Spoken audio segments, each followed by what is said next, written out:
கர்த்தர் அதிசயங்களை செய்கிறார். ஊழியங்கள் வழங்கும் ஜீவ வார்த்தை. இந்த நாளுக்காக இயேசப்பாவுக்கு முதல்ல நன்றி செலுத்துகிறேன். இந்த நாளிலே உங்களுக்கு கர்த்தருடைய வார்த்தையை போதிப்பதற்கு ஆண்டு தந்த கிருபைக்கு ஆண்டவருக்கு நன்றி செலுத்துகிறேன். அடியின் மூலமாய் கர்த்தர் சொல்லுகிற வசனத்தை உங்களை ஆண்டவர் கேட்க வைத்து, இந்த வார்த்தையை கிரியை செய்ய வைத்து உங்களை ஆசீர்வதிக்கிற ஆண்டவருக்கும் உங்களை கேட்க வைக்கிற ஆண்டவருக்கும் நன்றி செலுத்துகிறேன்.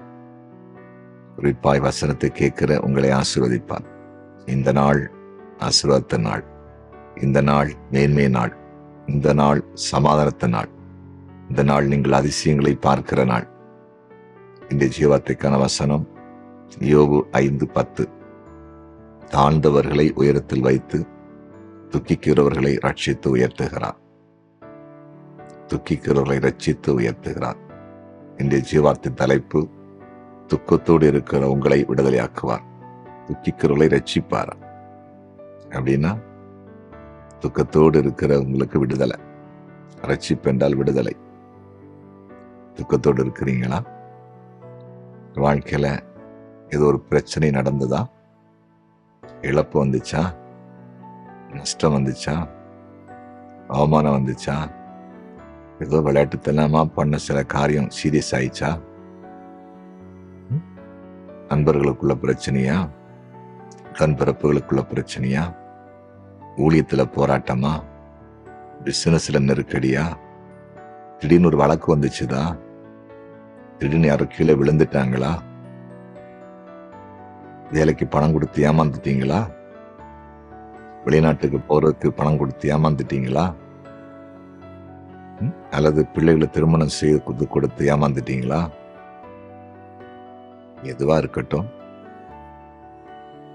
எந்த பிரச்சனையா இருக்கட்டும், அழுகையா, கண்ணீரா, துக்கமா, அந்த துக்கத்தில் விடுதலையாக்குற நம்முடைய ஆண்டவர் அவர் இருக்கிறாரு. நீங்க ஏன் நீங்களா கவலைப்பட்டு இருக்கிறீங்க, கனிவடிச்சுட்டு இருக்கீங்க? ஏசப்பட்ட வாங்க. யோவான் 16:20 சொல்லி இருக்காருல்ல, உங்கள் துக்கம் சந்தோஷமா மாறும்னு. அந்த ஏசப்பட்ட வாங்க, கண்டிப்பா மாத்துவாரு. இன்னைக்கு துக்கமா இருக்கிறவங்களோட கர்த்தர் பேசுறாரு. உங்களை ரட்சிக்க போறாருங்க, விடுதலையாக்க போறாருங்க.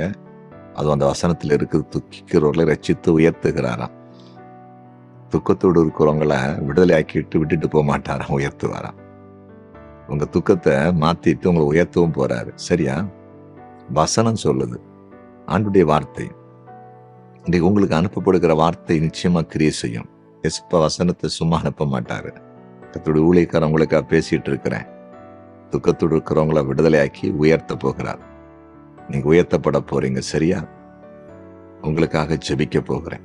ஜெபம் பண்ணலாமா? ஜெபிக்கலாம். எங்கள் அன்பு தகப்பனே, உம்முடைய பிரசன்னத்துக்காக நன்றி. உம்முடைய கிரியைகளுக்காய் ஸ்தோத்திரம். யாரெல்லாம் துக்கத்தோடு இருக்கிறாங்களோ அவங்களை விடுதலை ஆக்கிடுங்க. அந்த துக்கம் மாறட்டும். இப்பொழுது துக்கப்படுவதற்கான காரணங்கள் விலகி போகட்டும். அதிசயம் நடக்கட்டும். துக்கத்தை மாற்றி உயர்த்திருங்க. உங்களுடைய பிள்ளைகளை உயர்த்திருங்க. உயர்வான இடத்துல வச்சிருங்க. மேன்மைப்படுத்திருங்க. அப்படியே செய்ய போறீங்க. நன்றி. இன்றைக்கு பிறந்த நாளை காண்கிற ஒவ்வொருவரையும் வாழ்த்தி ஆசீர்வதிக்கிறேன். திருமண நாளை காண்கிற குடும்பங்களை வாழ்த்தி ஆசீர்வதிக்கிறேன். வியாதிப்பட்டவர்கள் இப்ப சுகமாக்கப்படட்டும். கேன்சர் ஒன்னும் இல்லாம போயிரட்டும், விலகிரட்டும் இயேசுவின் நாமத்தில். பூர்ண சுகம். வலிப்பு விலகட்டும் இயேசுவின் நாமத்தில். மூல வியாதி விலகட்டும் இயேசுவின் நாமத்தில். சோரி சிறங்கு விலகட்டும். புத்தி குழப்பம் விலகட்டும். சரியான தெளிந்த புத்தி எல்லாருக்கும் உண்டாகட்டும். இயேசுவின் நாமத்தில் உண்டாகட்டும். உறுப்புகள் பாதிக்கப்பட்டவர்கள் விடுதலை அடைவார்களாக. சரீரத்தில் உறுப்புகள் இல்லைன்னா புதுசா உறுப்புகள் சிருஷ்டிக்கப்படட்டும். மரிக்கும் தருவாயில் இருக்கிறவர்களுக்கு இப்போது உயிர் உண்டாகட்டும் என்று ஜெபிக்கிறேன். மீண்டும் ஜீவன் உண்டாகட்டும் என்று ஜெபிக்கிறேன். மறுபடியும் விடுதலை உண்டாகி சாட்சி இருக்கட்டும் என்று கட்டளையிடுகிறேன். நன்றி. எங்கள் ஜெபத்தை கேட்டீர். ஸ்தோத்திரம். இயேசுவின் நாமத்தில் பிதாவே.